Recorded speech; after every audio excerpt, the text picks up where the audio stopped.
Absolute pleasure to have a former NFL running back and a good one for the Giants and the Raiders, Rashad Jennings, who is already a Dancing with the Stars champion, already a New York Times bestseller, has a new book out called Arcade and the Triple T Token, upcoming children's book. So you have done very well post-career. You are chopping it up. You're kicking butt. You're taking names. You're inspirational, and I love having you on the show. Appreciate it. Always a joy. Oh, you were just great. So this is interesting. So I am always... Here's what happens. Oh, we got a picture of your book. Here's what happens. Things get hot. Things get hot on Twitter.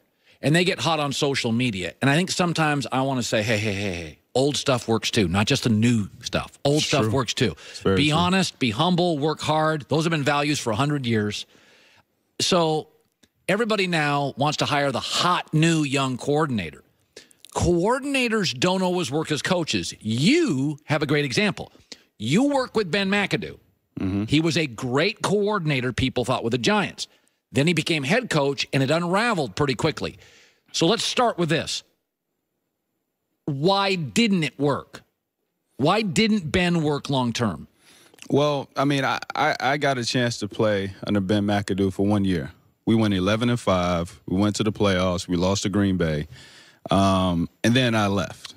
Now, after I left, I think they won three games? Yeah, it was man overboard. Right. Now, I couldn't, because I specifically was not in the locker room. It's hard to tell you exactly what went wrong, but I would say for any head coach, the hardest thing to do is allow your voice to be respected and demanded inside of a locker room, because you're dealing with 53 grown men, 53 plus actually, grown men that all have different reasons for being there.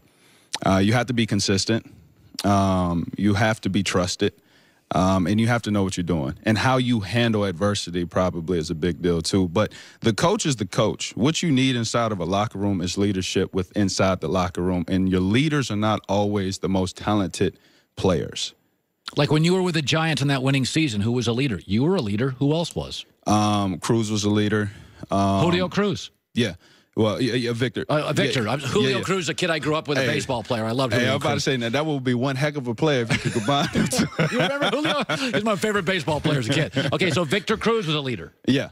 You know, Eli's a leader. Everybody has different ways of leading a team. Some are vocal. Some are filled with passion. Some are just, all they have to do is look at you. And because of the respect you have for them and the work ethic that they put into, and because they personally know you. Like when you know somebody, when you spend time with somebody, yes, all it takes is a look. That's it. It don't take nothing more than that half the time. You know, and you go through history and look at some of the most predominant leaders on a football team, and you combine that with a passion and a leader and somebody who's talented, then that's when it's even better. But, you know, sometimes it could be the long snapper who's your leader that rallies up the team. He's an overachiever. Busts his butt, workout freak, try-hard guy. Yes, you need NFL's those. got a lot of try-hard guys. Yes, it does. They last 13, 14 years. Nobody's ever going to buy their jersey, but they are one of the reasons why that team operates the way they operate. Wouldn't you worry a little bit? Now, listen, Aaron Rodgers, there's been multiple public spats. He's had family members come out. There have been teammates. Aaron's got a strong point of view. He's now an American celebrity. He's got piles of money. He's got a Super Bowl ring. And I think Aaron would admit this, and maybe he would, maybe he wouldn't, that, you know, Aaron's going to tell you what he thinks, and he's got a strong point of view. This is not a rookie quarterback. Do you worry that a young coach learning how to be a head coach is going to have to coach?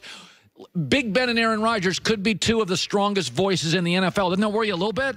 I mean, it depends on the makeup and the attitude of the coach. Now, obviously, if you're dealing with the franchise quarterback, it's a little bit different, you know, than dealing with somebody who's more impressionable just coming into the league.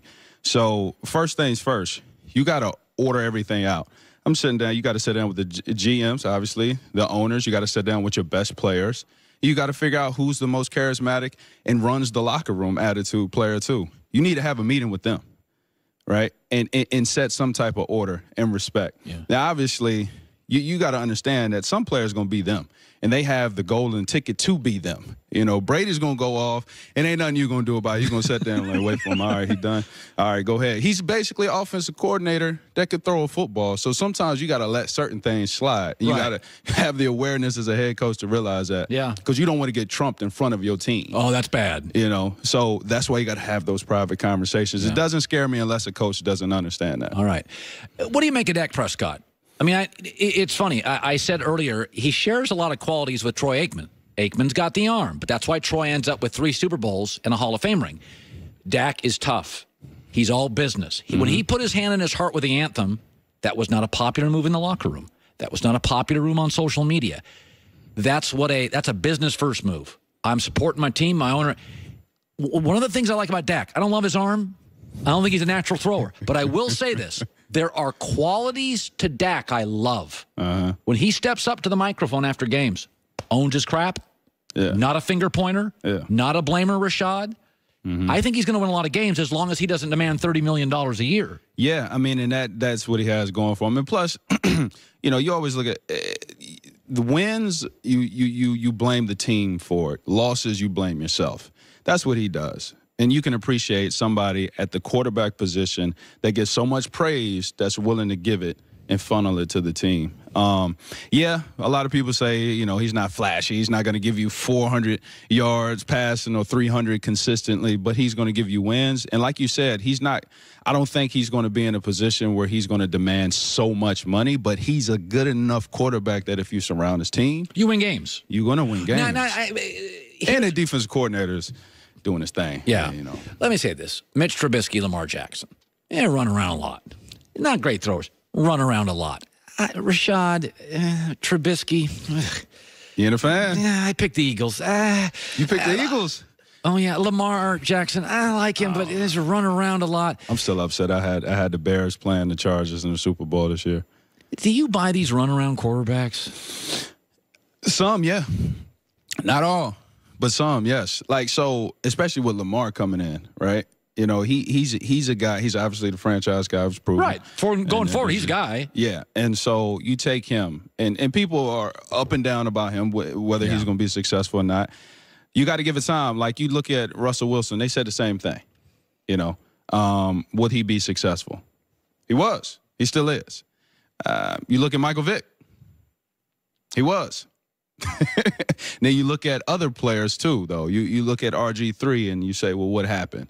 Now that's what everybody wants to look at as the negative. There's also a positive aspect to a running quarterback that when you can run the football, I mean, that just changes everything that the defensive coordinator has to prepare for. Now, he didn't play the best game. I'm sure he'll say that. Oh, by the way, outside of Andrew Luck, no quarterback played well in the first half of any of these games. There was one quarterback played well in the first half all weekend. One. That was Andrew Luck. Everybody struggled. That's a machine over there, Andrew Luck. Oh, let's talk. I got a couple minutes. Can I talk about Andrew Luck? Everybody's ripped me all the time. And I said there's certain things I'm not going to argue about. The earth is not flat. If you think it is, I'm not going to argue with you. Okay, dinosaurs did exist. Yeah. I'm not going to argue. I've been to a dinosaur museum. They did exist. They existed. And Andrew Luck's great. Why does everybody struggle to just admit the dude is a machine? Why? Is it because the neck beard? He's not cool? Rashad, what is it? You're watching him. He was warming up to Dan and Shay. I give him props for that. But no, listen, I think it's because it's not he's not doing anything super overly, to football terms, sexy. You know, that's what it is. And so nobody wants to put him on that pedestal to talk about. Because Mahomes is wow. Oh, Mahomes that guy, though. He's that guy. Now, who you think had a better season? Mahomes? Okay, here's what I always say. Yeah, let's hear this. I can name 8 to 10. I can name 8 to 10 Chiefs.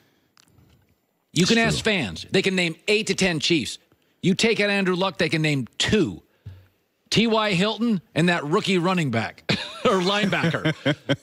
All my thing is Luck won almost as many games with a lot less around him and a bunch of rookies all over that roster.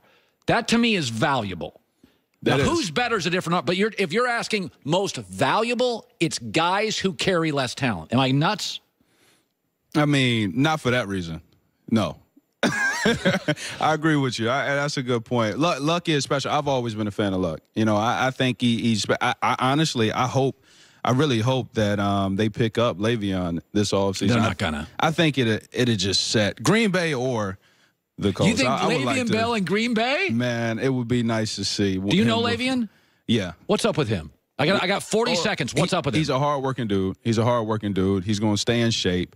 He's going to put his team in the best position. I think his attitude is going in and want to dominate next year. You think so? Yeah. Okay, sell him for 15 seconds. Sell him. He will come in. He's going to be the top 3 best running back on the team in the NFL, regardless of what team he's with. He's going to catch the ball. Does he work hard? He works hard, and he has a lot on his shoulder he wants to prove, period. No, that's not bad. He's young, and he's healthy.